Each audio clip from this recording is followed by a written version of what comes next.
I'm working here. So I've taught him everything he knows. Oh, yeah, right? All right. Hi, Ellen. You all right?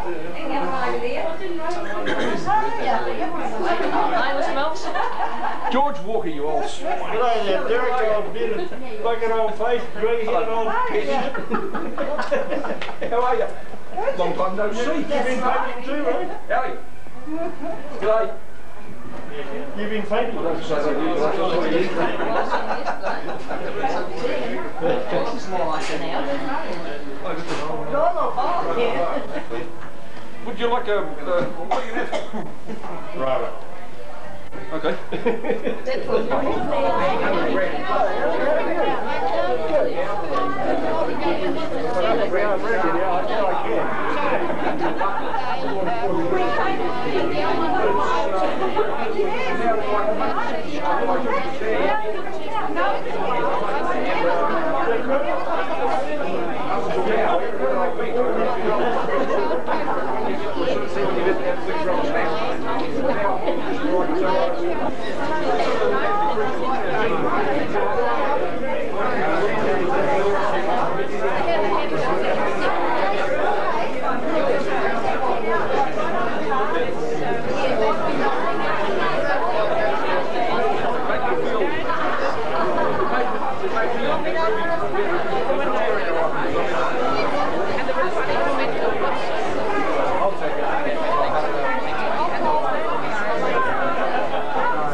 We haven't seen here for a long time.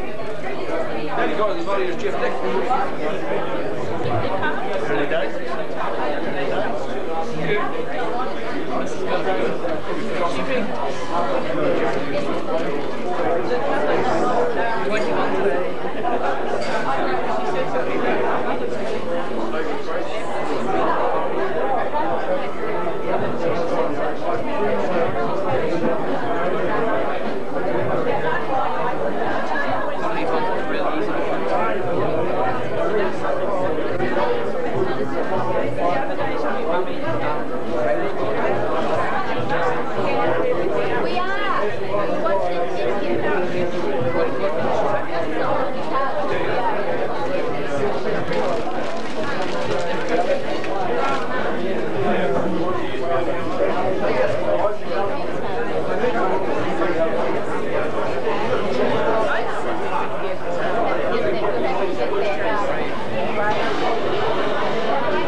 It's so quite true when people say absolute power corrupts absolutely. How are you this evening? You can't believe it. And how is it? Import duty? What was that now? Pretty expensive. And cans are expensive because all the imported. So all the shipping is included.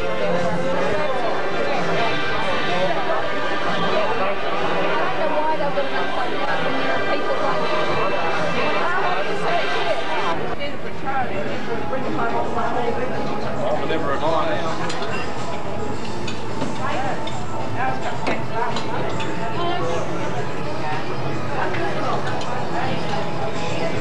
You're watching out the picture.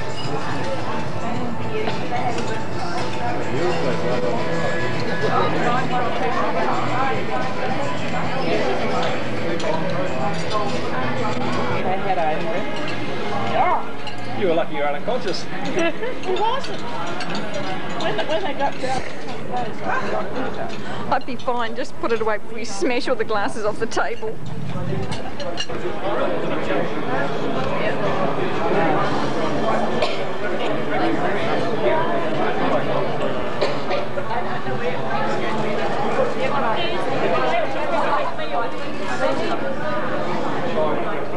Can I have your attention, please?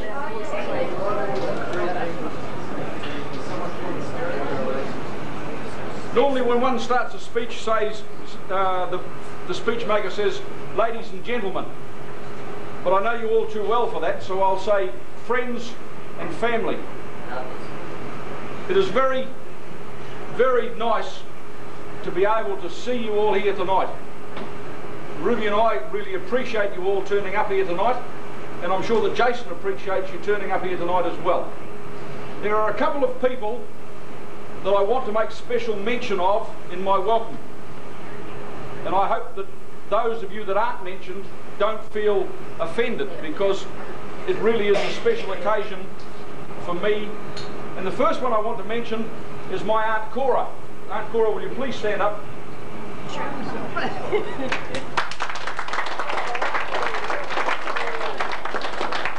Aunt Cora has made this special effort to come down to be with us tonight, all the way from Waihi in the Bay of Islands. And Aunt Cora, it is lovely to see you here, and I know I've told you this already, but I want you to know that it is really lovely to see you here. Ruby and I appreciate having you here, and I know that Jason appreciates having you here, and I'm sure he'll make mention of it when it's his turn to have something to say. I have another special welcome to extend tonight on behalf of all of us here tonight to a very, very good friend of mine that is behind the camera here, Henk Rutgers. Henk works with me in Papua New Guinea. Henk works for Heineken, and obviously from that he is a Dutchman. Henk, welcome, double welcome, and I hope that you've enjoyed your stay. Unfortunately, Henk has to go away on Monday, but I'm sure that he has been shown Kiwi hospitality while he's been here. And Henk, it's been lovely to have you.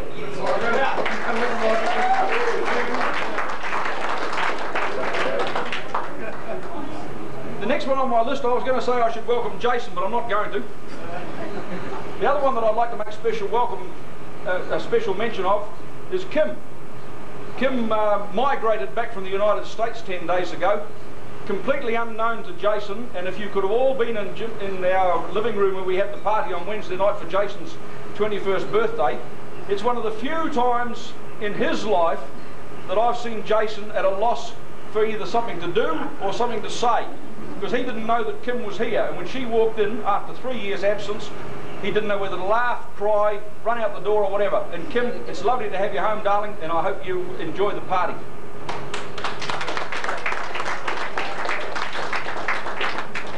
And last but certainly not least, the other two people I want to make special mention of tonight are our hosts. While Ruby and I have been here in New Zealand for the last week, is our very, very good friends Jim and Heather Irving from Caddy Caddy. Would you please stand?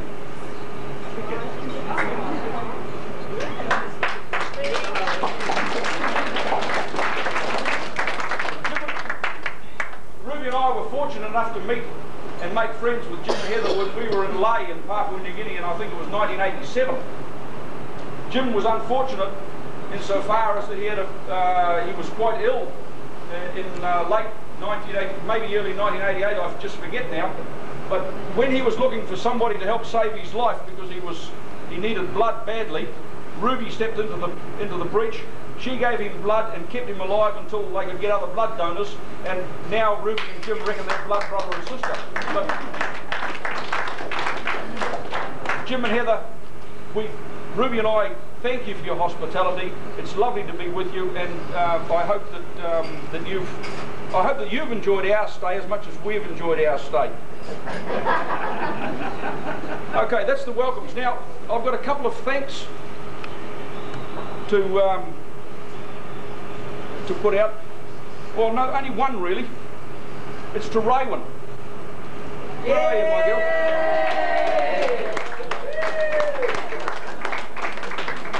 Poor old Raywin, she's been organising a party long distance for quite some time.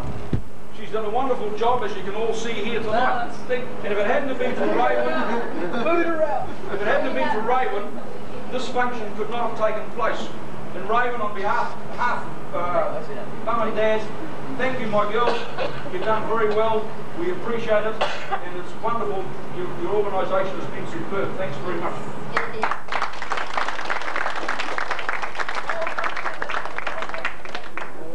Okay, now I get on to the most important guy here tonight. Jason, you want to come up here and stand by your father or not?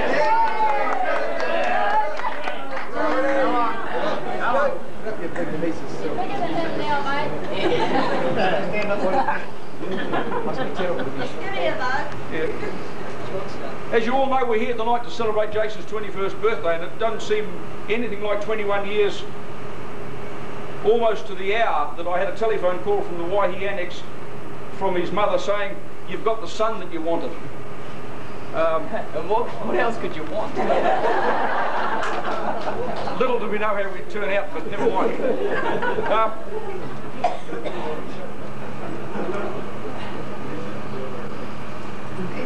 What can I say? I can remember Jason's grandfather the day after Jason was born, and we'd rung Pop, as he was known to us all very affectionately. "Pop, you've got the grandson that you want." The next morning, which happened to be a Saturday morning, Father came up for his normal Saturday morning cup of tea. And he rang me up and said, "I'm coming up to see you." I said, "That's great, you come up and we'll have a cup of tea or something stronger." Father came up and his chest came round the corner of the house at least 5 minutes before he arrived there, because Jason is the inheritor of the mill's name, for better or for worse, and this is what I've got to pass the mill's name on to. Whether that's good or bad, I'm not sure. But Jason, that's great. Most of you are aware that Ruby and I went to live in Papua New Guinea in 1986. Jason was 14 years old. He came to Papua New Guinea.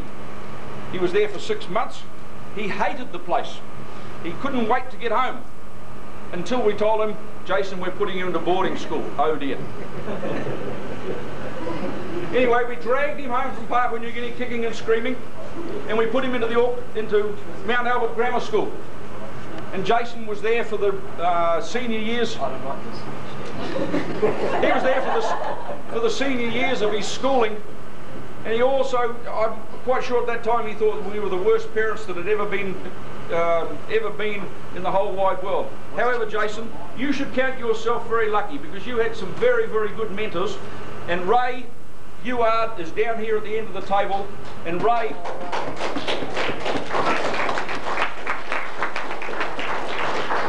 part of a lot of what Jason is today is a reflection on your good advice and your guidance, and I thank you very much for that. Thank you, Jerry. Just brought up with him now. He had 3 sets of drawing gear in 1 year.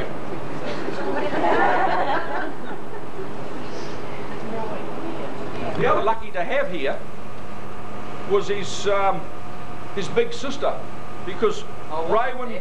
I wasn't. She's been a bad influence on me. I don't believe that. Raywin had thrust upon her, whether it was willingly or automatically, I'm not sure, but she had thrust upon her, I guess, the responsibility, or some of the responsibility, for Jason while he was home here on his own. And Raywin, once again, you've done well, kid. You've done well.